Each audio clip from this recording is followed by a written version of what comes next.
पश्चिमी राजस्थान के अंदर है, जैसलमेर बेसिन है, तो ये जैसलमेर बेसिन हो गया। सबसे पहले वाले को लिख लेते हैं, जैसलमेर बेसिन, जैसलमेर बेसिन।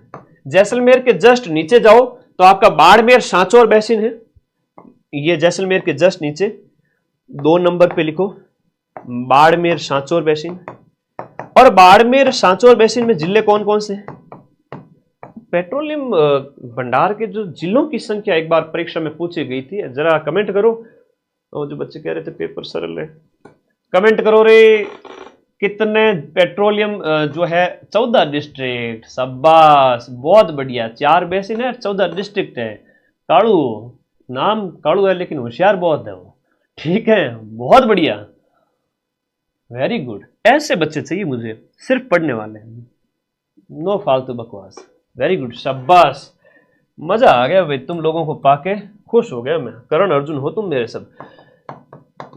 बाड़मेर जो बेसिन है ये हो गया। अब बाड़मेर बेसिन के अंदर हम बात करें तो बाड़मेर बेसिन के अंदर जिले हैं वो आपका जालोर, बाड़मेर, है ना, जालोर बाड़मेर हो गया, ठीक है, जालोर और बाड़मेर ही आएगा इसके अंदर। सांचौर है तो सांचौर जालोर में, पहले बोला था कि मैं जिला बनूंगा कि तेरे नाम में ही देखो चोर आ रहा है पीछे, हट जा, जिला नहीं बनना, तो फिर ये हट गया, अब ये वापस इसमें मिल गया, ठीक है, जालोर के अंदर ही।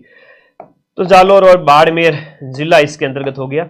एक विंध्यन बेसिन है जो आपका इधर हाड़ौती क्षेत्र के अंदर है, तो विंध्यन बेसिन है जिसमें आपके हाड़ौती वाले आएंगे, साथ साथ में भीलवाड़ा और चित्तौड़गढ़ भी आएगा, ठीक है। तो एक आपका विंध्यन बेसिन भी है। तीसरा है, मजा आ रहा है कि नहीं आ रहा है ये बताओ पहले तो, पढ़ने वाले को तो मजा ही मजा आ रहा है ना। विंध्यन बेसिन, आ जाओ। विंध्यन बेसिन के अंदर हाड़ौती के 4 जिले लिख लीजिएगा, उसके अलावा भीलवाड़ा और चित्तौड़गढ़ को लिख लीजिएगा, ठीक है। किसको लिखोगे? भीलवाड़ा और चित्तौड़ भी करना और हाड़ौती के 4 जिले भी करना। इसमें हम करेंगे विशेष रूप से हाड़ौती के 4 जिले, कोटा, बूंदी, झालावाड़, बारा। कोटा है,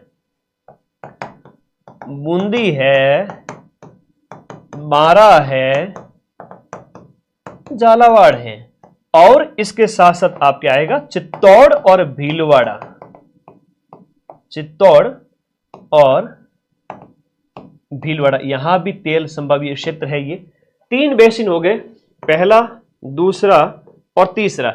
चौथा जो है वो बीकानेर नागौर बेसिन है ना, बीकानेर नागौर। मजा तो आ रही है सर, बहुत बढ़िया था, मजा आ रही है जो मान था ज्यादा है कि ठीक है, हमारा भाई बहन है, जगत है यार, इतना प्यार किसी को देते हैं कोई बच्चों का ये जो है ना, अब दिल गुर्दा जिगर सब कुछ निकाल के दे दूंगा, बस पढ़ाएगा कौन, चुप पढ़ लेते हैं, मैं इमोशनल जल्दी हो जाता हूँ, बड़ा आदमी हूं ना इसलिए। एक यहां पर लिखिएगा, एक है बीकानेर नागौर बेसिन। कुल मिला के अपना रिश्ता बहुत अच्छा है बेटा, और शानदार तरीके से हम पढ़ रहे हैं। बीकानेर नागौर बेसिन है। मुझे वो गंभीर रहने वाला गुरुजी बनना नहीं आता बेटा, है ना। बीकानेर नागौर बेसिन 90% क्वेश्चन मिला सकता हूं, बाकी बातों के लिए मेरे पास वक्त नहीं है। बीकानेर नागौर बेसिन के अंदर गुरुजी जिले भी बता दो, शासन लिख लो। बीकानेर नागौर बेसिन के अंदर तो बीकानेर है, नागौर है, और इसके साथ साथ गंगानगर है, हनुमानगढ़ है और चूरू है ना। इसको थोड़ा सा देखिएगा, ठीक है। इसमें लिख लो बीकानेर है, नागौर है, उसके बाद में चूरू है, हनुमानगढ़ है और गंगानगर है। तो थोड़ा टाइम लगे भाई, साफ हैंडराइटिंग में भी लिखना पड़ा, नहीं तो बस शिकायत करे बेटा कि पीडीएफ निकला है बाद में गुरुजी हैंडराइटिंग चौकी को नहीं लिखे, तो भाई हैंडराइटिंग चौकी लिखने टाइम लगे भाई, ठीक है। दोनों ही काम एक हाथ से थोड़ी हुए। तो 4 बेसिन हो गए और 14 जिले हैं। जिले की बात करें, 4 बेसिन के जिले कितने हैं? 14 जिले हैं। सीधा सीधा प्रश्न एग्जाम में आता है, बेसिन कितने हैं? बेसिन की संख्या 4 है, ठीक है। बेसिन कितने? 4, ये अलग से पढ़ लेना। जिले कितने हैं? 14 है। बेसिन कौन कौन से? जैसलमेर बेसिन, बाड़मेर सांचौर बेसिन है, विंध्यन बेसिन है और बीकानेर नागौर बेसिन है। इस प्रकार दिए गए में कौन सा एक आपका पेट्रो उत्पादन क्षेत्र नहीं है? तो आपका जैसलमेर हो गया। जोधपुर बेसिन इसके अंतर्गत नहीं है, ए ऑप्शन इसके अंदर सही हो गया। मजा आया ना? सारी चीजें एक साथ बता दी, आया कि नहीं आया ये बताओ। पशुधन सहायक के अंदर अभी तक तो पूछे गए प्रश्न है वो पीटीआई लाइब्रेरियन में पूछे गए थे, अधीनस्थ बोर्ड नहीं पूछे थे, अधीनस्थ बोर्ड नहीं पूछे थे अभी तक तो।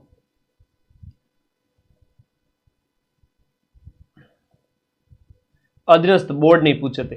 ये जो पशुधन सहायक है इसके अंतर्गत भी अधीनस्थ बोर्ड है। अधीनस्थ बोर्ड चलो पिछले 1 साल से क्या गेम खेल रहा है, पटवारी में क्या नया गेम खेल लेगा, मजाक थोड़ी है, हम बैठे हैं। आ जाइए चोली, हाँ चौली, हाँ चौली है ना, चम्मच वाला है, छाता वाला नहीं है, छाता वाला नहीं है, छौली नहीं है, चोली है, ठीक है। तो चोली मध्यम सिंचाई प्रयोग, थानेदार बनना है तो बोलना सीखो पहले, हिंदी को बोलना सीखो। हाँ ये जो है आपका पूछा गया प्रश्न है कि चोली जो मध्यम सिंचाई परियोजना है वो कौन से जिले से संबंधित है, तो ये आपके झालावाड़ जिले से संबंधित है। तो झालावाड़ की अन्य सिंचाई परियोजनाओं की हम बात करें, मध्यम सिंचाई है, वृहद नहीं है, मध्यम सिंचाई परियोजना है, राजगढ़ है, भीमसागर है, राजगढ़ भीमसागर पूछ ले वे परीक्षा के अंदर, गागरोन हो गया, गागरोन हो गया, और इसके साथ साथ गागरोन या गागरीन, पिपलाद है, पिपलाद, और उसके साथ लिखो परवन, कालीसिंध, छापी, रेवा, परवन, कालीसिंध, छापी, रेवा, ये सब झालावाड़ के अंदर है। परवन परियोजना कोटा, झालावाड़ और बारा की है, बारा, कोटा और झालावाड़, इनमें है आपकी परवन परियोजना, जो ये रही परवन परियोजना। अब आपसे परीक्षा में पूछे परवन परियोजना का संबंध किस जिले से, वहां ऑप्शन के अंदर झालावाड़ होगा, कोटा होगा, बारा होगा, हालांकि स्टार्ट और फिर लाभान्वित जिले वगैरह वो सब चीजें आ जाती है, तो थोड़ा सा ऑप्शन ये देख लो, जो आपकी चोली हो गया, छापी हो गया, ये सब इसके अंतर्गत आ गया, ठीक है। तो झालावाड़ एक ये सब परियोजना होगी। तो बढ़िया अच्छा प्रश्न था, चोली मध्यम सिंचाई परियोजना। उसके बाद पशुधन में और पूछा है 2025 में एक, कि निम्न में से किस प्रकार की मिट्टी को मिट्टी के अंदर जो जल धारण करने की कैपेसिटी है ना वो सबसे न्यूनतम है, ऐसी मिट्टी बताइए जो जल को धारण नहीं कर सकती, जल को धारण नहीं कर सकती। दिए गए मिट्टी के अंतर्गत जल धारण, मिट्टी के कारण तो चिपके होने से पानी को रोक सके, तो गुरुजी जलोढ़ मिट्टी जो कि सबसे उपजाऊ मिट्टी होती है, उसके बाद में हाँ जी बैच पे ऑफर दे दो, ऑफर अब 1-2 दिन ही बचे हैं ऑफर के, लेना है तो ले लेना, नहीं तो मैं प्राइस तो वापस बढ़ा दूंगा, मेरे वो कोई है नहीं, पैसे का तो लोड है नहीं, ठीक है। यूट्यूब से भी महीने के लाखों रुपए कमा सकता हूँ, लेकिन ऐड बंद कर रखी है, तुम्हें पता होना चाहिए, पैसे का नहीं है लालच, पैसे का लालच होता ना दूसरी यूट्यूब चैनल पे ऐड ही ऐड आते रहते, बच्चे का दिमाग खराब हो जाता है। तो पैसा तो मैं यूट्यूब से भी कमा सकता हूँ, है ना, लेकिन बंद कर दी, तुम डिस्टर्ब होते हो लाखों। तो लेना है तो ले लेना, 90% क्वेश्चन मिले, भरोसा हो तो ले लेना, नहीं तो कहीं और से लेना। पता चला कि एग्जाम होने के बाद में कि माइंड मैप पे आते तो फायदे में रहते हैं, इसलिए पहले अच्छी जगह पढ़ो। दिए गए में जो रेगिस्तानी मिट्टी है ना वो आपकी, हाँ रेगिस्तानी मिट्टी, तो रेगिस्तानी मिट्टी में जल धारण करने की क्षमता है वो बहुत कम होती है। चलो रेगिस्तानी मिट्टी की विशेषताएं पढ़ लेते हैं। चलो प्रश्न पूछ लिया ना, 2025 के अंदर ही ऐसा प्रश्न पूछा है और रेगिस्तानी मिट्टी की विशेषताओं से संबंधित प्रश्न पूछा है। थोड़ा चेंज इस बारे में देखो, ये ध्यान रखना, इसकी विशेषताएं, मैं यहां पर आपको रेगिस्तानी मिट्टी की सारी विशेषताएं लिखवाना चाहता हूं, एक एक करके लिखो। रेगिस्तानी मिट्टी की विशेषताएं पश्चिमी भाग में राजस्थान के अंदर पाई जाती है, राजस्थान के पश्चिमी भाग, राजस्थान के अंदर सबसे पहले तो पश्चिमी राजस्थान। अब एक प्रश्न ये आता है, बच्चे बड़े कंफ्यूज होते हैं, मुझे पता है कि इसमें नाइट्रोजन ज्यादा है कि फास्फोरस ज्यादा है, कार्बनिक तत्व ज्यादा है, पता ही नहीं चलता है, तो भाई थोड़ा सा याद करना ही पड़ेगा। ग्राम विकास अधिकारी का बैच कंप्लीट हो चुका है, बच्चे कह रहे हैं 8 जने मिलके लाइव क्लास ले रहे हैं, लेने दो ना, अच्छी बात है, चलना चाहिए सिस्टम। ग्राम विकास अधिकारी के बैच किसी को लेना है तो पटवारी के बाद ले लेना, नवंबर में पेपर है, आराम से पढ़ो, मेरा पूरी क्लास से पढ़ी है, वहां पर सब अवेलेबल है, 1 साल तक बैच तुम्हारे पास रहेगा। यहाँ कमेंट करो फटाफट। देखो इसमें कौन सा तत्व ज्यादा पाया जाएगा, नाइट्रोजन और कार्बनिक तत्व कम है, ये ध्यान रखना, नाइट्रोजन और कार्बनिक तत्व, नाइट्रोजन और कार्बनिक तत्व कम पाए जाते हैं रेगिस्तानी मिट्टी के अंदर, ध्यान रख लेना। तो सर ज्यादा क्या पाया जाता है वो भी बता दो। तो इस रेगिस्तानी मिट्टी के अंदर जो ज्यादा पाया जाता है वो आता है फास्फेट और कैल्शियम, फास्फेट एंड कैल्शियम। एक प्रश्न बहुत बड़ा एग्जाम में पूछा गया था सिविल के अंदर कि रेगिस्तानी मिट्टी के अंदर निम्न में से कौन सा तत्व ज्यादा मात्रा में पाया जाता है, तो वो कैल्शियम का ऑप्शन था उसमें। ये ध्यान रखना, ज्यादा पाया जाता है रेगिस्तानी मिट्टी में, कैल्शियम ज्यादा पाया जाता है। उसके बाद लिखो इसके अंदर अनउपजाऊ होती है, पीएच है ज्यादा होता है, जैविक पदार्थ कम होता है। पीएच इसका होता है ज्यादा।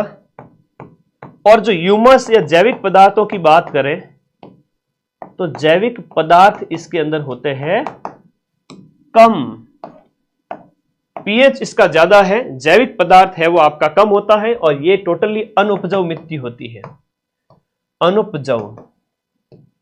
तो ये याद रख लेना।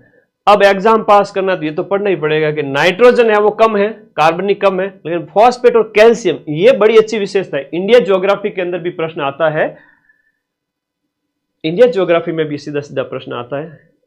तो ये ध्यान रखना कि कैल्शियम रेगिस्तानी मिट्टी में ज्यादा होता है। बड़ा अच्छा प्रश्न लगा मुझे, ध्यान रखना।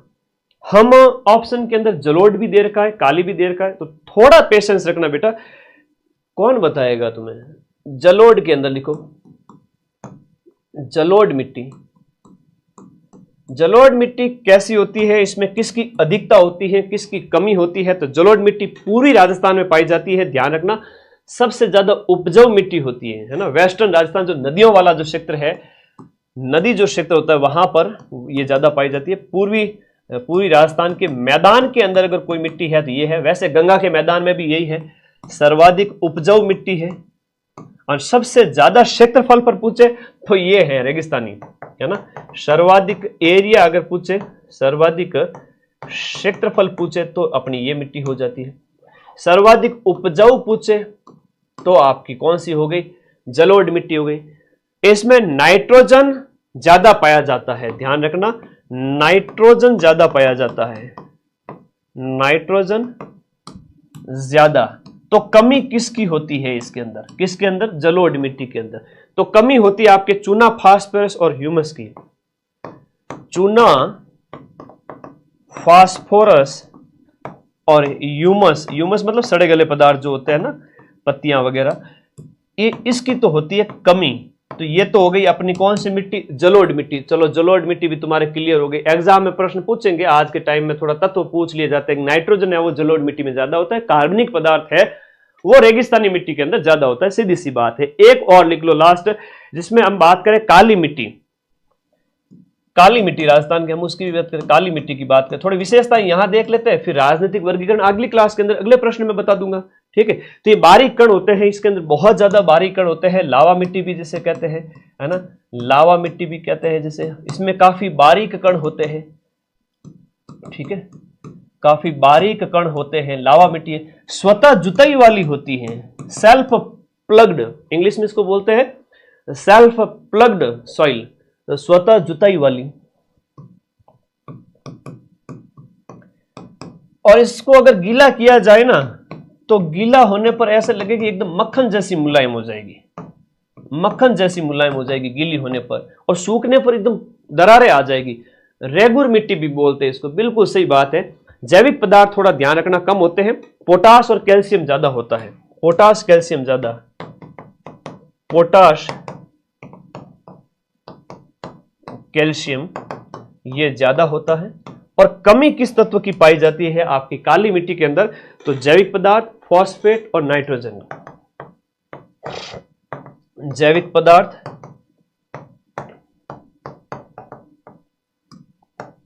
फॉस्फेट और नाइट्रोजन, इनकी क्या पाई जाती है? कमी पाई जाती है। लॉजिक कर लो बात। तो कमी किसकी है? ज्यादा नहीं माता पड़ी करो। हाँ, हाड़ौती क्षेत्र के अंदर काली मिट्टी वगैरह, क्योंकि उधर वो लावा, वो जो पठारी जो क्षेत्र है उसकी आप कह सकते हो। जल धारण क्षमता इसकी ज्यादा होती है, दक्षिणी पूर्वी राजस्थान के अंदर जल धारण क्षमता ज्यादा है इसकी,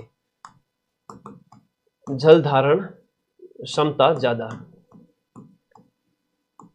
जल धारण क्षमता ज्यादा है। और दक्षिण पूर्वी राजस्थान के अंदर, हाड़ौती पठार के अंदर, दक्षिण पूर्वी राजस्थान, हम किसे इसे कहेंगे पठार, जो वहां ये ज्यादा पाई जाती है। कैल्शियम पोटास इसमें ज्यादा पाया जाता है, इसमें नाइट्रोजन ज्यादा पाया जाता है जलोढ़ के अंदर। और रेगिस्तानी मिट्टी है तो कैल्शियम ज्यादा पाया जाता है। ध्यान रख लेना, अच्छे अच्छे प्रश्न थे, करवा दिए। राजस्थान के अंदर आपका बन्नीवाला की ढाणी, राजस्थान में बन्नीवाला की ढाणी जो नीम का थाना सीकर के अंदर स्थित है, बन्नीवाला की ढाणी, ये निम्न में से कौन से खनिज भंडार के लिए जानी जाती है? बन्नीवाला की ढाणी, बड़ा प्यारा प्रश्न है, ये आपको बताना है। संगमरमर, मैंगनीज, लोहा और आपके तांबा। तो बन्नीवाला की ढाणी है वो आपके तांबा के लिए जाना जाता है, बहुत इंपॉर्टेंट है। अरावली के क्षेत्र के अंदर कह सकते हैं, ये अरावली खनिज की पेटी में पाया जाता है। हम इसकी बात करें अरावली क्षेत्र की, तो अरावली के खनिज, ज्यादातर खनिज अरावली क्षेत्र में ही पाए जाते हैं। अरावली क्षेत्र में जो खनिज पाए जाते हैं, तांबा, लौह अयस्क, शीशा, जस्ता। एक तो हम बात करें, तांबा हो गया, शीशा जस्ता हो गया, लौह अयस्क हो गया, और इसके साथ साथ आपका मैंगनीज, सोना, टंगस्टन, मैंगनीज, सोना, टंगस्टन। तो तांबे की बात हुई है, तो तांबे के क्षेत्र जो राजस्थान के अंदर ताम्र क्षेत्र है, ताम्र खनन क्षेत्र है, उनकी बात करेंगे। तो राजस्थान का मैप सामने हो और फिर मजा आ जाए, एक एक चीज लिखवा दो गुरुजी। तो तांबा आज क्लियर कर ही लेते हैं। तांबा क्षेत्र राजस्थान के अंदर, सीधी सीधी खान के बारे में प्रश्न आएगा, बताओ ये खान किससे संबंधित है? तो पहला ही प्रश्न इसके संबंध में लिख लो कि आपका झुंझुनू के अंदर कौन कौन से निक्षेप है तांबे के? झुंझुनू के अंदर, झुंझुनू के अंदर जो अकवाली निक्षेप है, उसके बाद लिखिएगा अकवाली है, चांदमारी है, और इसके साथ साथ आपका कोलन की पहाड़ी और मदान कुदान, बहुत इंपॉर्टेंट है, सीधे सीधे प्रश्न आते हैं। हाँ जी, बन्नों की ढाणी या बनवाली एक ही बात है, यहां पर है ना, इसको अलग अलग नामों से पुकारा गया है। 2-3 प्रश्न इसके पूछे गए पिछले। लिखिए अकावाली, इसके अंदर अकावाली है झुंझुनू के अंदर। अकावाली के साथ साथ लिखो कोलन, खेतड़ी, चांदमारी, कोलन, खेतड़ी, चांदमारी। यह प्रश्न पूछा गया है कि चांदमारी खान है वो आपके किस खनिज से संबंधित हो जाती है? मदान कुदान है, ये भी याद रखो। ये सब आपके किससे है? झुंझुनू से संबंधित होता है। झुंझुनू के बाद में लिखिए शिकर में बन्नों की ढाणी। शिकर के अंदर आपके बन्नों की ढाणी या बनीवाली, ठीक है, ये बन्नों की ढाणी हो गया। अब बन्ने हैं, बाने हैं, ये वो स्थानीय लोग ही जाने हैं, क्योंकि किताबों में जो लिखा रहता है, अखबारों में जो आता है, उस हिसाब से हम पढ़ते हैं, ठीक है। फिर इसके बाद देखें अजमेर में हनोतिया और शावर, एग्जाम में पूछा गया है अजमेर वाला, हनोतिया और शावर। हनोतिया वाला प्रश्न तो अभी आया था पेपर के अंदर, अभी जस्ट पूछा गया था, हनोतिया और शावर। ये अजमेर के सामने लिख लिया मैंने, तुम्हें दिक्कत नहीं होगी। खो दरीबा है वो अलवर के अंदर है। खो दरीबा मैप में सब दिखता है। खो दरीबा आपके कहां पर? अलवर का एक ताम्र क्षेत्र हो जाता है, ध्यान रखो। उदयपुर का है अंजनी सलूंबर, उदयपुर का अंजनी सलूंबर, अंजनी सलूंबर। और इसके साथ देखें तो चित्तौड़ में है भागेलबारी,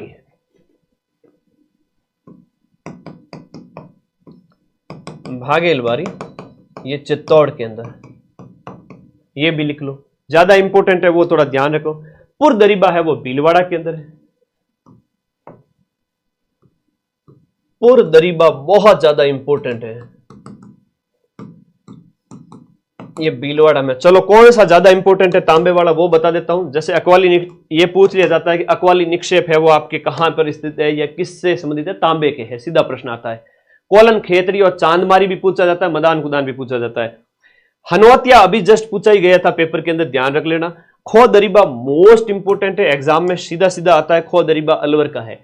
बन्नों की ढाणी सीकर वाला आ गया है पेपर पशुधन सहायक के अंदर। तो आपका जो है भीलवाड़ा का है जो आपका पुरदरीबा, ये तो वेरी इंपॉर्टेंट है ना, ये तांबे के जो क्षेत्र है ये मोस्ट है। अब इसके अलावा तुम कहीं से भी पढ़ लो, कोई दिक्कत नहीं, मैन तो यही आएंगे। ठीक है, आगे बढ़े, अगले क्षेत्र में आ जाओ।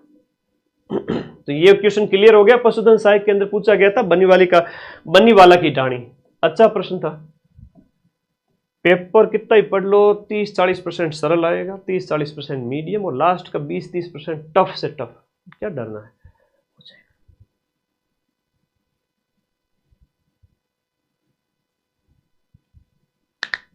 2011 की जनगणना के अनुसार राजस्थान के अंदर निम्न में से कौन से क्षेत्र में जो आपका लिंग अनुपात सबसे अधिक है।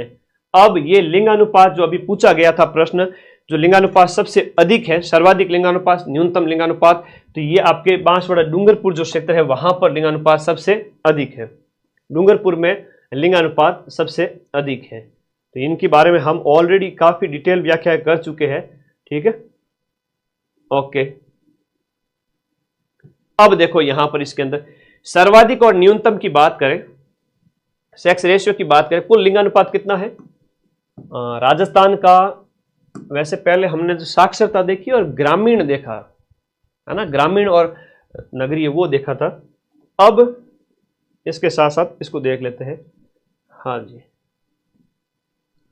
हाँ, ये जो था ना ये प्रश्न 24, ये जो प्रश्न था यहां पर ग्रामीण और शहरी देखा था अपन ने। ठीक है, तो ग्रामीण और शहरी वाला तुम्हारा क्लियर हो गया, ग्रामीण और शहरी वाला क्लियर हो गया है। तो देखो व्याख्या, देखो तुम कितनी बड़ी बड़ी व्याख्या लिखी, इसमें टाइम लगता है और मजा भी आता है। जब पढ़ोगे ना इस किताब को, इस नोट्स को, तुम्हारी जिंदगी सुधर जाएगी। अगला 1 साल तुम पोथियां पढ़नी नहीं है, मदन सर की किताब देखी, क्लास देखी और इस PDF का प्रिंट आउट, बस लाइफ सेट है। तो भाई यहां जो प्रश्न 24वां जो है इसके बारे में देखेंगे। राजस्थान में 928 है लिंगानुपात। ठीक है, किसकी बात कर रहे हैं हम, लिंगानुपात की, मतलब 1000 डाकी लोगों पे महिलाओं की संख्या। एक तरफ हम लिख लेंगे सर्वाधिक, एक तरफ हम लिख लेंगे न्यूनतम। सबसे ज्यादा लिंगानुपात और सबसे कम। अच्छा गुलशन, तेरे गांव में है बनियाली की ढाणी, घनी चौकी बात है, तो हर लोकल नाम बता भाई। हाँ जी, Rajasthan police constable 4th grade 1 महीना पड़ा, पटवारी और 2nd ग्रेड को फ्री करने दो, उसके बाद 4th ग्रेड कांस्टेबल पे आएंगे। मैं अकेला जीव हूं, है ना, ज्यादा उकसाओ मत, वरना मैं मैराथन पे मैराथन दे दूंगा। फिर इधर आ जाओ, सर्वाधिक, हाँ मुझे लगता है अगले महीने 1 मिलियन सब्सक्राइबर हो जाएंगे अपने, है ना, ऐसा लग रहा है।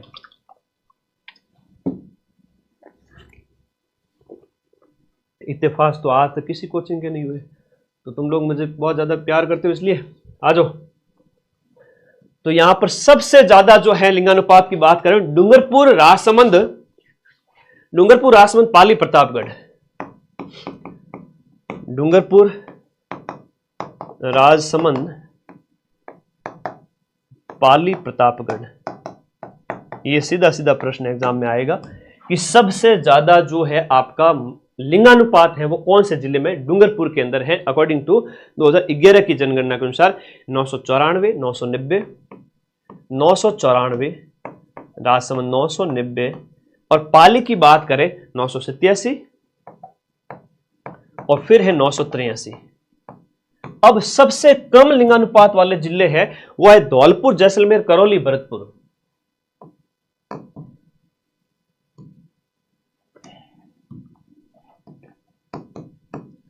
धौलपुर, जैसलमेर, करौली, भरतपुर। अब इनके अंदर सबसे कम लिंग अनुपात धौलपुर के अंदर है 846, 52, 61, 80। 846, 852, 861 और 880, ये ध्यान रखना। अब ये देखो 46, 52, 61, 80 और इधर ये सबसे ज्यादा, ये लिंगानुपात की बात है। साक्षरता करा दी, लिंगानुपात करा दी, आगे घनत्व वाला प्रश्न आ जाएगा इसी क्लास में और जनसंख्या वाला भी आ जाएगा। राजस्थान में टोटल सबसे ज्यादा जनसंख्या, सबसे कम जनसंख्या। जब जनसंख्या टॉपिक से 90% क्वेश्चन इस क्लास से हो गए तो फिर क्या पढ़ोगे? पोती पढ़ जग मुआ, सिलेक्शन भयानक होए, ए PYQ देख लो तुरंत सिलेक्शन होए। मिटा दे अपनी हस्ती गर कुछ मर्तबा चाहे, मिटा दे अपनी हस्ती गर कुछ मर्तबा चाहे, कि दाना खाक में मिलकर ही गुल एक गुलजार होता है।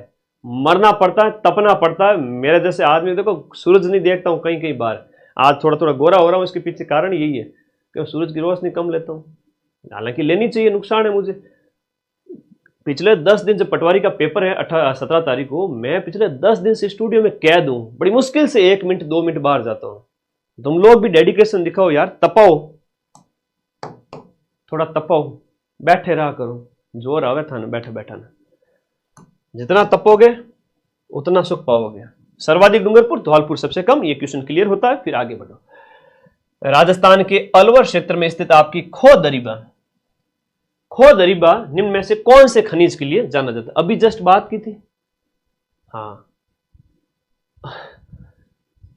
मेरी फीस सबसे न्यूनतम है और सबसे ज्यादा क्वेश्चन मिलाता हूं, बच्चे जो कह रहे हैं वेरी गुड, थैंक यू। पढ़ो बेटा। हाँ, यहां लिखो, विटामिन डी लेनी पड़ती है बेटा, वो सब ध्यान रखो, तो क्वेश्चन पे फोकस करो। खो दरीबा है वो आपका तांबे का हो गया, खो दरीबा आपके तांबे का हो गया, सीधा सा प्रश्न है, हमने अभी इसके बारे में बात की थी। चलो तांबा क्लियर हो गया, तो टंगस्टन चांदी और मैग्नीज देख ले। तुम्हारी इच्छा है टंगस्टन चांदी और मैग्नीज करवा देता हूं, मेरे क्या, आ जाओ टंगस्टन चांदी मैग्नीज, 1 मिनट लगेगा, बड़े शानदार तरीके से करवा दूंगा। मैप लिया सामने, ओके गुरुजी। सबसे पहले ऊपर लिख लो, जो बचा हुआ खनिज ऑप्शन में कौन सा था? तांबा पीछे करा दिया था, और यहां चांदी मैग्नीज और टंगस्टन कराऊंगा। लो थारे चांदी राजस्थान में कटे कटे मिले बता दूं। अब इससे ज्यादा क्वेश्चन तो कहां आएगा, मैन खाने पड़ा देता हूं, दुनिया भर की 100-150 खाने पड़ी है तुमने। धन्यवाद बेटा। चांदी के अंदर अलवर में गुड़ा किशोरी दास है, अलवर के अंदर है गुड़ा किशोरी दास। और सारे ही बैच में पटवारी के बाद वापस से मेरी क्लासेज आनी स्टार्ट हो जाएगी, अगले 1-2 दिन ऑफर है, बस पढ़ लेना एडमिशन। चौथ का बरवाड़ा सवाई माधोपुर के अंदर, ये लो सवाई माधोपुर, चौथ का बरवाड़ा, चांदी मिलती है, चौथ का बरवाड़ा। उसके बाद में चांदी का हो गया भीलवाड़ा का रामपुरा आगुचा और गुलाबपुरा आगुचा, रामपुरा आगुचा,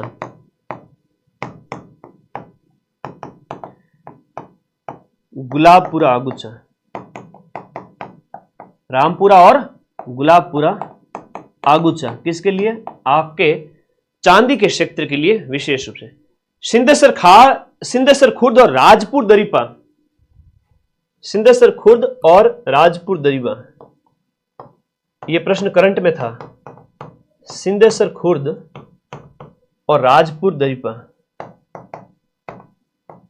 राजपुर दरीबा, ये बात हम कर रहे हैं राजसमंद की। हेलो कर लो बात। और सिंधेश्वर तो करंट अफेयर्स का क्वेश्चन है, बहुत प्यारा क्वेश्चन है। हाल ही के अंदर चांदी के जो खुदाई का कार्य कहां स्टार्ट हुआ? सिंधेश्वर खुर्द में हुआ, ये राजसमंद जिले के अंदर, अभी करंट में सुर्खियों में था। ठीक है, रामपुरा और गुलाबपुरा करवा दिए यहां पर, ये हो गया क्लियर है। जावर और देबारी है उदयपुर के हैं, लिखो जावर और देबारी, ये उदयपुर। जिस कलर से मैंने बॉक्स बनाया उसी कलर के सामने पढ़ना। भीलवाड़ा है तो आपका रामपुरा आगुचा हो गया, ठीक है, भीलवाड़ा, ये क्लियर हो गया। तो इसके साथ साथ एक और ऑप्शन में हम साथ में मैप लगा लेते हैं, और चांदी के जस्ट पास में ही अपने पास मैप की कोई कमी थोड़ी है, चांदी के जस्ट पास में। चलो आगे देख लेते हैं, क्योंकि इस मुझे 2 और खनिज करवाने हैं। ये परीक्षा के अंदर चांदी वाली मैन खाने हैं वो क्लियर होती है, इससे बाहर कोई क्वेश्चन आएगा नहीं, ठीक है, कोई आएगा ही नहीं। अब 2 और करवा देता हूं, मैंगनीज और टंगस्टन, मैंगनीज और टंगस्टन। पहले मैंगनीज को देख लेते हैं, ठीक है, और फिर टंगस्टन को देख लेंगे। और इसकी जो मैन खाने हैं, अभी रिसेंटली मैंगनीज और टंगस्टन थोड़ा ज्यादा पूछा गया है। पहले हम मैंगनीज को देखेंगे, राजस्थान के अंदर मैंगनीज की खाने कहां कहां पर है, और राजस्थान के अंदर आपकी टंगस्टन की खाने कहां कहां पर है, ठीक है, टंगस्टन। तो मैंगनीज की बात करते हैं सबसे पहले, बड़ा प्यारा क्वेश्चन है। मैंगनीज बांसवाड़ा का लीलवानी, काला खूंटा, तलवाड़ा, तलवाड़ा, लीलवानी, ये लीलवानी वाला तो बार बार आता है। एक है आपका काला खूंटा, ये ध्यान रखो, ये आपका मोस्ट है, ये दोनों मोस्ट है, ये सब बांसवाड़ा के हैं। और सीधा सा प्रश्न पूछते हैं, लीलवानी और काला खूंटा कौन से खनिज से संबंधित है? बड़ा प्यारा क्वेश्चन है, ठीक है। और नेगड़िया है वो आपके राजसमंद के अंदर है, नेगड़िया राजसमंद। दो ही याद रखने हैं बस, नेगड़िया राजसमंद।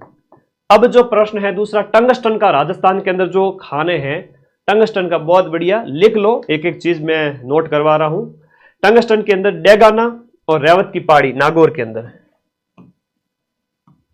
डेगाना रेवत पहाड़ी वाला भाई पूछा गया है, ठीक है। रेवत की पहाड़ी कट है तो मैं थोड़ा अंडरलाइन कर लूं।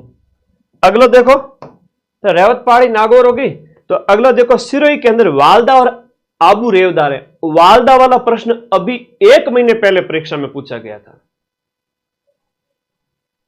1 महीने पहले प्रश्न परीक्षा में पूछा गया था, कर लो बात। आबू रेवदार और वालदा, आबू रेवदार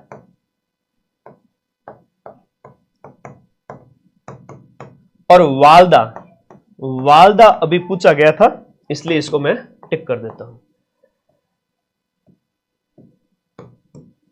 और अगर हम बात करें इसके साथ साथ आपका पाली के अंदर नाना कराब है, यह भी इसका विशेष है। पाली के अंदर क्या है? नाना कराब। पाली के अंदर कर लो नाना कराब, नाना कराब, लो पाली में नाना कराब है, आबू रेवदार वालदा, ठीक है, ओके। ये थोड़ा सा कर लेना अच्छे से, ये क्लियर है भाई। वालदा पूछा गया था, रेवत की पहाड़ी पूछा गया था, काला खूंटा लीलवानी मैंगनीज का पूछा ही जाता है, और इधर ये चांदी वाले करवा दिए मैंने। अब रामपुर आगूचा, गुलाबपुर आगूचा पूछे ही जाते हैं। सिंधेसर खुर्द करंट में सुर्खियों में था। लो जी, मजा आया, तांबा पहले ही करवा दिया था, खनिज पूरा ही पढ़ा दिया, और क्या चाहिए।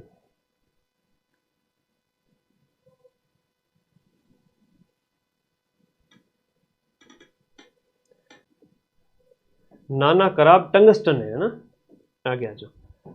अगला प्रश्न, पूर्वी राजस्थान में पाई जाने वाली सबसे अधिक उत्पादक मिट्टी जो पूर्वी राजस्थान में पाई जाती है, जलोढ़ है। ये अधीनस्थ बोर्ड ने ऐसी जलोढ़ ही लिखा था, तो जलोढ़ मिट्टी है ना, ये कौन सी है? जलोढ़ मिट्टी, जो पूर्वी राजस्थान में पाई जाने वाली सबसे, जलोढ़ है, कछारी है, दोमट है, इसके अनेक नाम है। इसे कछारी भी बोलेंगे, इसे दोमट भी बोलेंगे, ये इसके क्या है? उपनाम है, ये इसके उपनाम है, ठीक है। और इसके अंदर देखो जिले कौन कौन से हैं, तो चलो यहां पर मैप लगाई देते हैं। जिलों में देख लो, राजस्थान के अंदर जलोढ़ मिट्टी कहां कहां पाई जाती है। राजस्थान के अंदर जलोढ़ मिट्टी की बात करें तो जलोढ़ मिट्टी आपके मैदानी क्षेत्र के अंदर, मैदान को तुम अच्छे से जानते हो, भली भांति जानते हो, जयपुर, तिजारा वगैरह, ये दौसा वाला, जयपुर, दौसा, तिजारा, खैरतल, खैरतल तिजारा नहीं होगा, बरतरी नगर वगैरह, करौली, धौलपुर, सवाई माधोपुर, टोंक है, भरतपुर है, अलवर है, और 3 नए जिले अपने, डीग हो गया, बरतरी नगर हो गया, और कोटपुतली, बैरोड हो गई, ये सब इसके अंदर साथ है। हनुमानगढ़ और गंगानगर में भी नदियों द्वारा बहाकर, हनुमानगढ़ और गंगानगर में भी आपसे पूछे तो यहां पर भी जलोढ़ पाई जाती है, ठीक है, जलोढ़ यहां पर भी पाई जाती है, और पूर्वी राजस्थान है आपके इस पूर्वी क्षेत्र के अंदर भी पाई जाती है। तो ज्योग्राफी कितनी मजेदार चीज है ना, बहुत मजा आता है पढ़ते हुए। हाँ, अपने जलोढ़ की विशेषताएं तो पहले पढ़ ली थी कि भाई जलोढ़ के अंदर क्या क्या विशेषताएं थी, वो पहले पढ़ ली थी। अब जलोढ़ का जो राजनीतिक वर्गीकरण देख लिया, भौगोलिक वर्गीकरण पहले बताया था सारी चीजें। तो ये पूर्वी जो मैदान है और उत्तरी राजस्थान है, वहां अपनी नदियों द्वारा बहाकर लाई गई मिट्टी जलोढ़ है, वो आपकी किसकी मिट्टी होती है? नदियों द्वारा बहाकर लाई जाती है, नदियों द्वारा बहाकर लाई गई मिट्टी होती है। अगले प्रश्न में आ जाओ। राजस्थान में उप उष्ण कटिबंधीय पर्वतीय वन, उपोष्ण कटिबंधीय पर्वतीय वन कौन से क्षेत्र में पाए जाते हैं? हाँ जी, उपोष्ण कटिबंधीय पर्वतीय वन कहां पाए जाते हैं? आवाज ब्रेक हो रही है।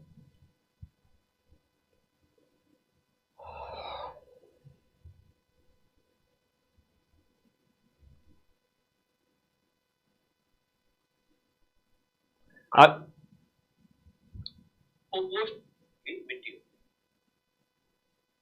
प्रश्न में आता हूँ। सही तो चल रहा उकसा जी बेटा, मत उकसाया कर, है ना।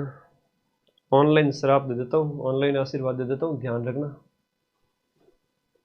लैब की क्लास 2 दिन बाद में लाओ बेटा, पटवारी ने तो विदा करने दे, अभी तेरे एग्जाम की डेट का या पता नहीं है।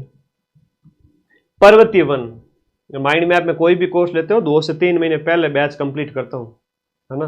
मजे के साथ पढ़ो और सिलेक्शन लो, बातें करने से कुछ नहीं होता। एजुकेशन में इन्वेस्ट किया करो। पापा जी ने बोलो कि कम से कम 1000 रुपये तो खर्च करा दो, पापा से पैसे खर्च कराओ फुल सारे, ताकि कमा के फिर पापा ही मांगेंगे, ठीक है।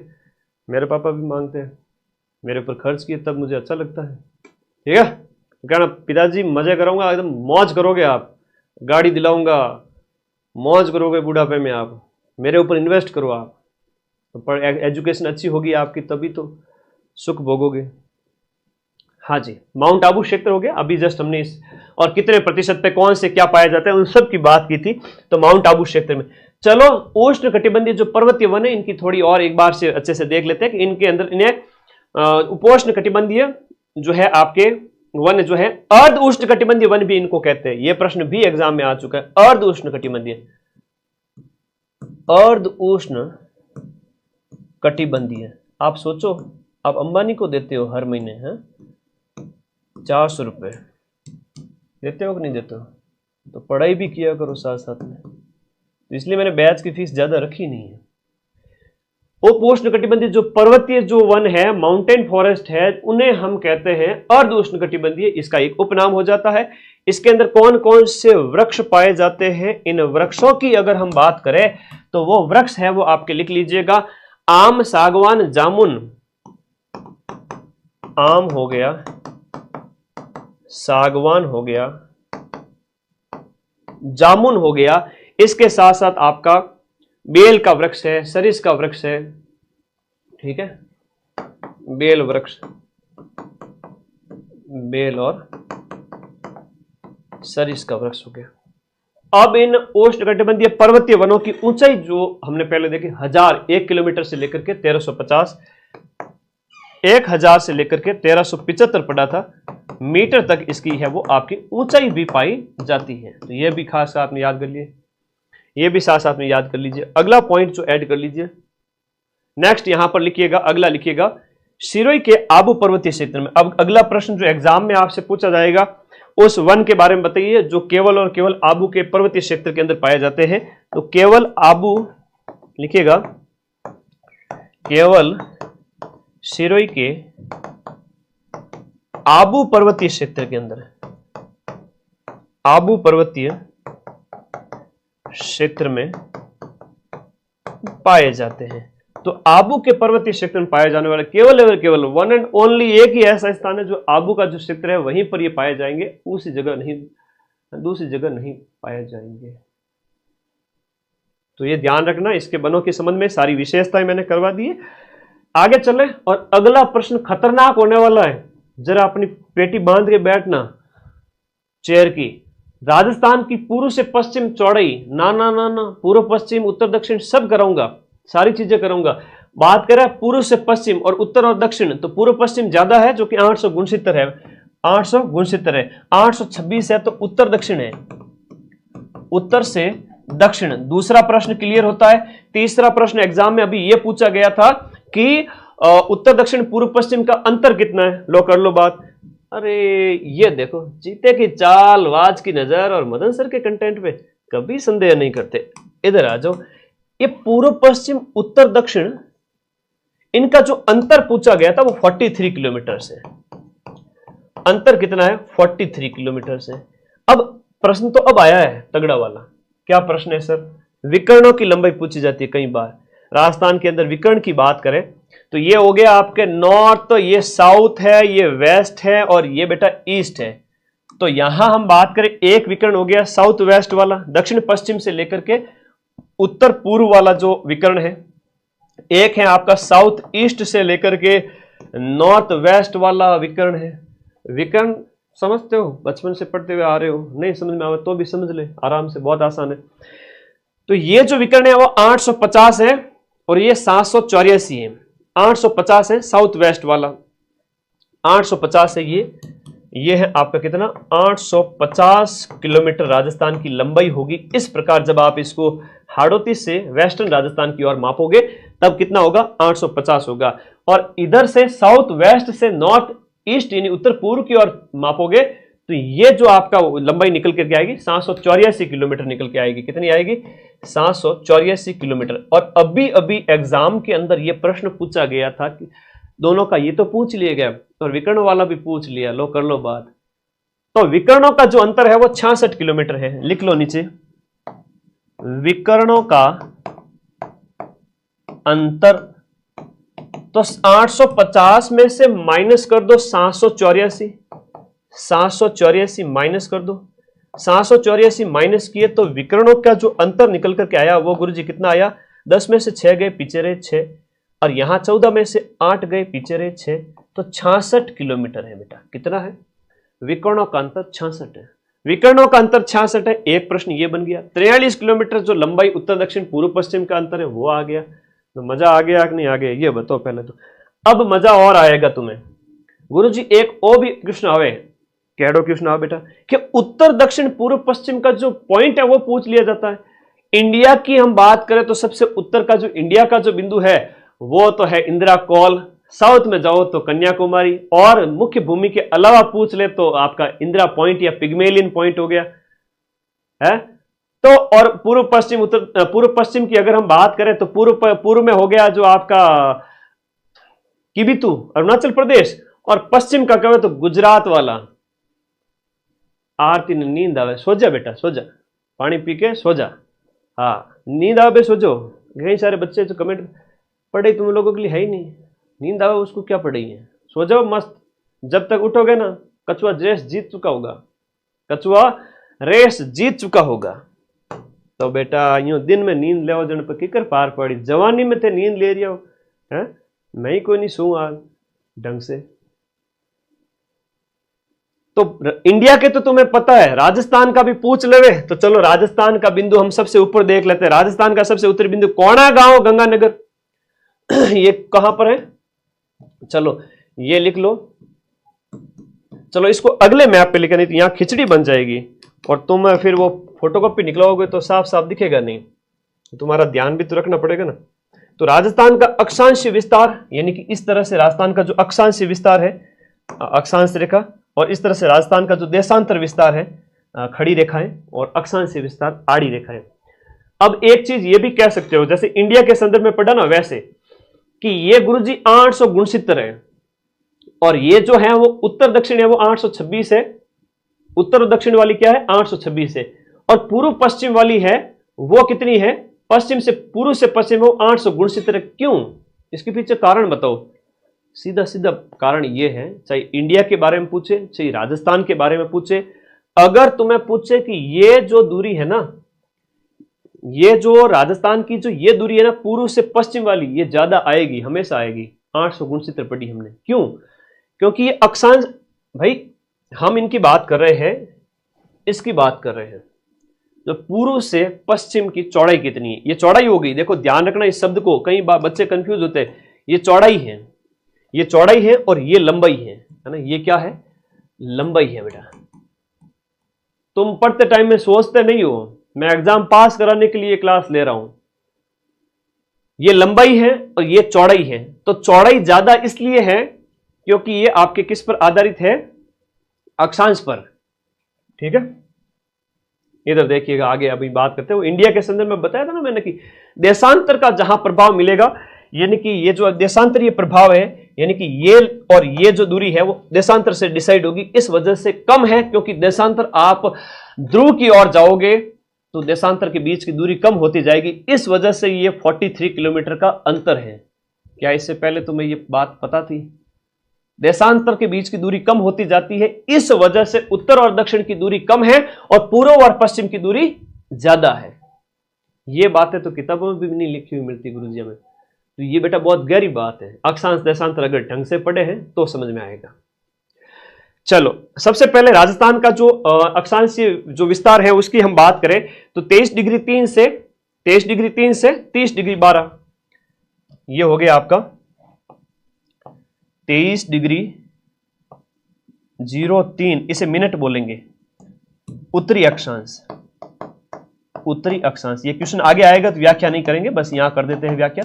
23°03 उत्तरी अक्षांश से 30°12 उत्तरी अक्षांश, क्योंकि इंडिया भी उत्तर में है और राजस्थान भी उत्तर में है, तो अक्षांश हमेशा उत्तरी आएगा और देशांतर हमेशा पूर्व में आएगा। अभी फर्स्ट ग्रेड के अंदर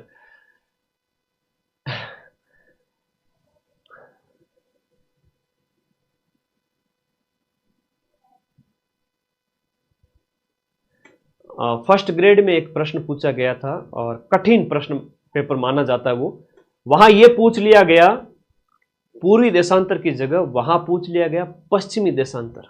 क्या पूछ लिया? पश्चिमी देशांतर, जबकि पश्चिमी देशांतर है ही नहीं। ठीक है, ये बहुत इंपॉर्टेंट है, ध्यान रख लेना। तो ये तो आपका ये नॉर्थ हो गया बेटा, नॉर्थ है, ये साउथ है, ये वेस्ट है और ये ईस्ट है। तो पश्चिमी देशांतर तो होगा ही नहीं, ना इंडिया के संदर्भ में ना राजस्थान के संदर्भ में। हम देश, ये अक्षांश आपके हो गए उत्तरी अक्षांश होंगे, दोनों उत्तरी अक्षांश है। 23° से 3 मिनट, 23°03 से 30°, मतलब ये 7 अक्षांश लगते हैं तब एक राजस्थान कंप्लीट होता है। देशांतर की हम बात करें तो राजस्थान का जो देशांतरी विस्तार है आपके गुणसूत्र 30 से 78-17 है। गुणसूत्र 30 मिनट पूर्वी देशांतर, क्योंकि राजस्थान और इंडिया दोनों ही पूर्वी गोलार्ध के अंदर है देशांतर के हिसाब से। 78°17 पूर्वी देशांतर, गोलार्ध पूर्व वाला है तो 0° से स्टार्ट हुआ, गुणसूत्र से लेकर 78 तक राजस्थान कंप्लीट होता है। और 0° कहां से आया सर? लंदन इंग्लैंड से स्टार्ट होता है, वहां से आते आते आते अपना देशांतर कौन सा है? गुणसूत्र, यानी जैसलमेर का। ये आपको याद रखना है। अब यहां पर कटरा जैसलमेर सम, कटरा गांव सम तहसील, कटरा गांव सम तहसील, और ये है आपका कहां पर? जैसलमेर के अंदर, सबसे पश्चिमी बिंदु जैसलमेर के अंदर।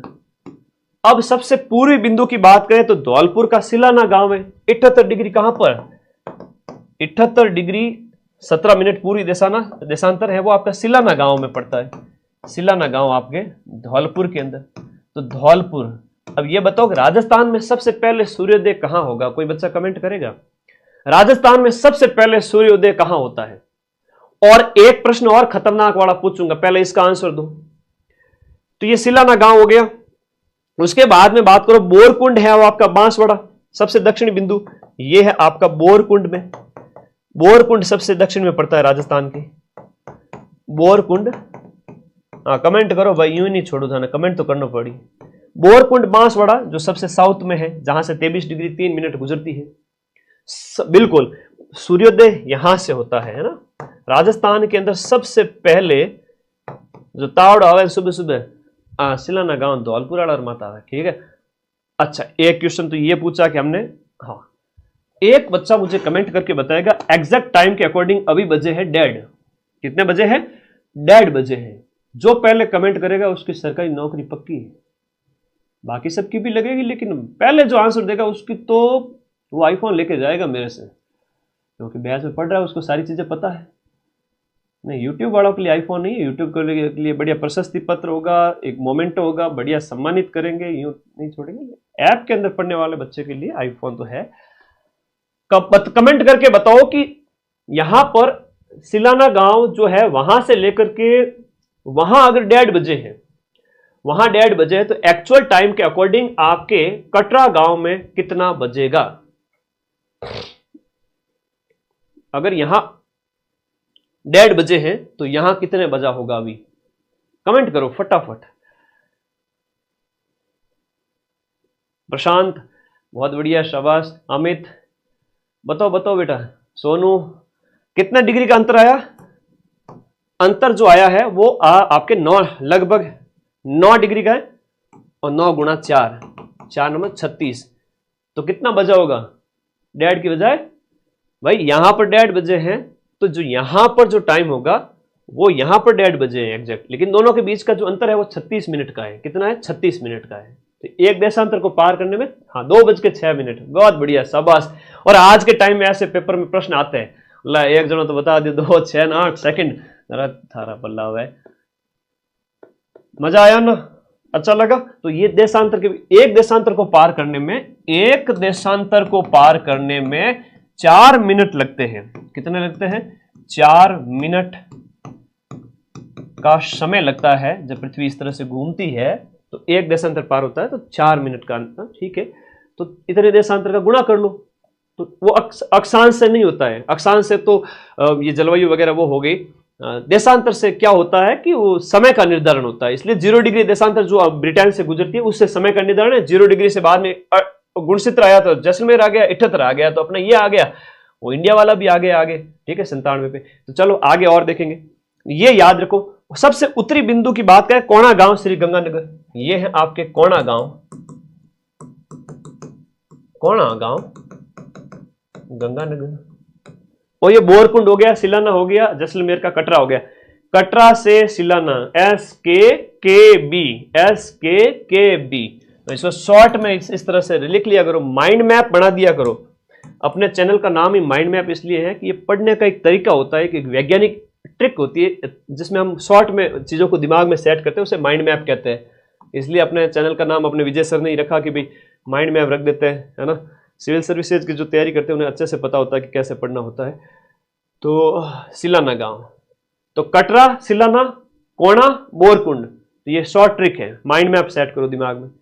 और ये क्लियर हो गया। चलो अगले क्वेश्चन की ओर चलते हैं।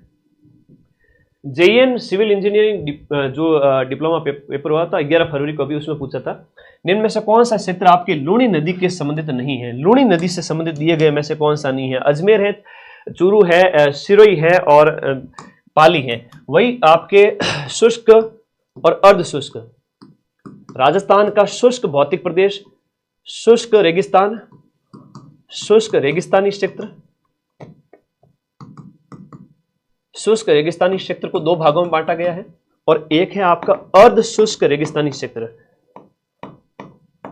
अर्ध शुष्क रेगिस्तानी क्षेत्र, इसे 4 भागों में बांटा गया है। अब इसके अंदर 4 भाग आते हैं। एक तो आपका घग्गर बेसिन है, घग्गर है, शेखावटी वाला क्षेत्र है, और एक आता है आपका नागौरी उच्च भूमि आता है, और एक जो चौथा वाला है यहां पूछा है लूणी नदी का क्षेत्र, लूणी या गोंडवान बेसिन। तो यहां पर जो है चूरू क्षेत्र है, तो ये शेखावटी के अंदर आएगा, चूरू वगैरह इसके अंदर आएगा, ये इसमें नहीं आएगा। शुष्क रेगिस्तानी क्षेत्र के 2 भाग हैं, एक तो बालू का स्तूप युक्त और एक बालू का स्तूप मुक्त। जहां रेत के टीले हैं, बालू का स्तूप, दोनों लिख लेता हूं मैं, बालू का स्तूप। भाई सीधी सी बात है, पश्चिमी राजस्थान को हम 2 भागों में इस प्रकार से बांटते हैं कि ये तो हो गया आपका बालू का स्तूप युक्त, जहां रेत के टीले पाए जाते हैं, और एक है बालू का स्तूप मुक्त, जहां पर सैंड ड्यून्स फ्री एरिया है, जो त्रिकोण बनाता है जैसलमेर, फलोदी वगैरह वहां से लेकर के। और मैंने जो बात अभी की है ना, इसको समझने के लिए आपको जो है इस प्रकार से मैप का सहारा लेना पड़ेगा। बहुत आसानी से सिंपल सा क्वेश्चन है, लेकिन कंसेप्ट अगर क्लियर नहीं है तो पोथी पढ़ पढ़ जग मुआ, है ना। ये जो है ना, इनकी बात कर रहे हैं, ये जो पहला क्षेत्र है और ये दूसरा क्षेत्र है, इसको 4 भागों में बांटा है अपन ने। पहला है आपका घग्गर बेसिन हो गया, उसके बाद में शेखावटी प्रदेश हो गया, यहाँ वाला है ना, शेखावटी हो गया, फिर नागौरी उच्च भूमि हो गया, फिर लूणी वाला हो गया। 1 2 3 4। तो इसमें चूरू नहीं होगा। कौन सा नहीं होगा? चूरू वाला नहीं होगा, ठीक है, ओके। इसमें पाली, बाड़मेर, जालोर, जोधपुर आता है। पाली, बाड़मेर, जालोर और जोधपुर आता है। और जो नागौरी उच्च भूमि है तो वो तो नागौर वाला क्षेत्र हो गया, ठीक है। नेहड़ लूणी बेसिन में, देखो नेहड़ है लूणी बेसिन में, सांचौर के लवणीय है ना, सांचौर के अंदर लवणीय क्षेत्र है, नेहड़ पाए जाते हैं यहां पर, इन क्षेत्रों में लिखो नेहड़, एक शब्दावली आती है नेहड़, लवणीय क्षेत्र, सांचौर का लवणीय क्षेत्र। जालोर के अंदर सांचौर का लवणीय क्षेत्र, ठीक है, उसे नेहड़ बोलते हैं। क्या बोलते हैं? नेहड़ बोलते हैं। ये शब्दावली भी इनके संबंध में याद रखना। तो ये थोड़ा सा समझ में आ गया पश्चिमी राजस्थान के शुष्क प्रदेश को। बहुत बढ़िया, गणित चौकी बात है। लाइब्रेरी में 4 लोग। अच्छा, नागौर में बिल्कुल चूरू में नदी है ही नहीं। नागौरी उच्च भूमि इस क्षेत्र के अंदर बीच में थोड़ा ऊंचा वाला भाग है, तो नागौरी उच्च भूमि हो गया। और उधर शेखावाटी और फिर गगर है। तो ये क्या है कि राजस्थान का एक तो ये शुष्क क्षेत्र हो गया, है ना बेटा। ये सीधी सी बात है कि शुष्क क्षेत्र की बात कही है। तो ये शुष्क क्षेत्र पश्चिमी मरुस्थल है ना, उसके 2 भाग हैं। आगे और भी बात कर लेंगे, लेकिन यहाँ शॉर्ट में बता दिया मैंने कि शुष्क क्षेत्र के 2 भाग हैं। ये थोड़ा सा क्लियर हो गया। दोनों के 2, इसके 2 है, इसके 4 भाग हैं। तो यही पूछा था कि लूणी में कौन सा नहीं है, तो लूणी के अंदर आपका चूरू नहीं है, बाकी हो जाएगा। गगर में उत्तर वाला हो जाएगा, उत्तरी राजस्थान, नॉर्थ वाला, ठीक है, नॉर्थ, हनुमानगढ़, गंगानगर वाले। गंगानगर और हनुमानगढ़ क्षेत्र का मैदान निम्न में से किस नदी से बना है, तो ये घग्गर से बना है। एक प्रश्न बड़ा अच्छा एग्जाम में पूछा जाता है कि उस नदी का नाम बताइए जिसका उल्लेख ऋग्वेद में मिलता है। कमेंट करो फटाफट, आंसर करो।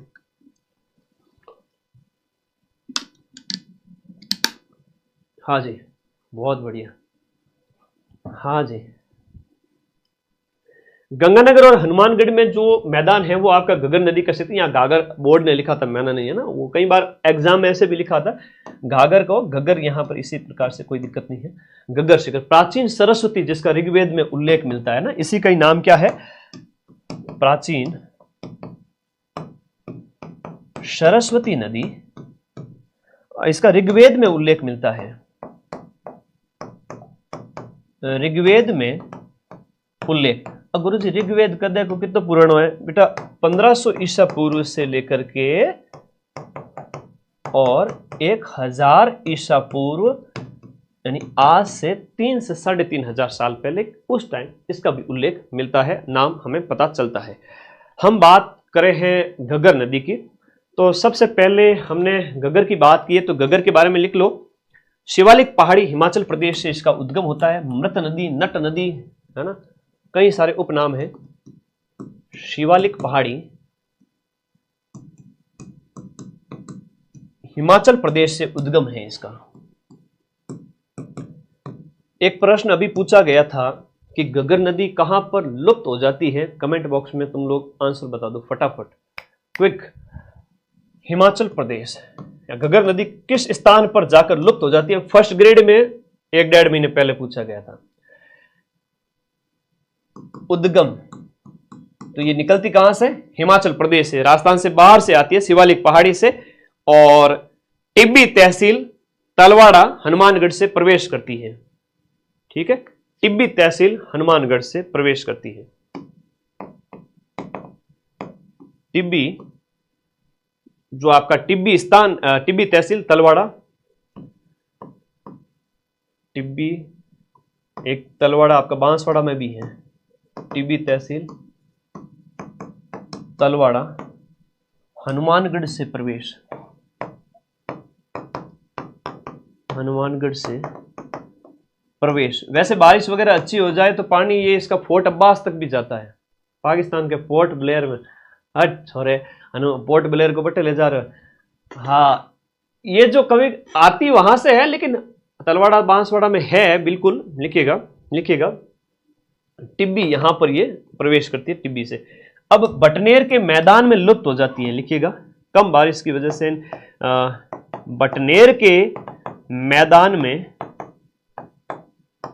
लुप्त हो जाती है। यह प्रश्न अभी फर्स्ट ग्रेड में पूछा गया था, फर्स्ट ग्रेड में, कि घग्गर नदी निम्न में से किस स्थान पर लुप्त हो जाती है, तो ये भी याद रखिए।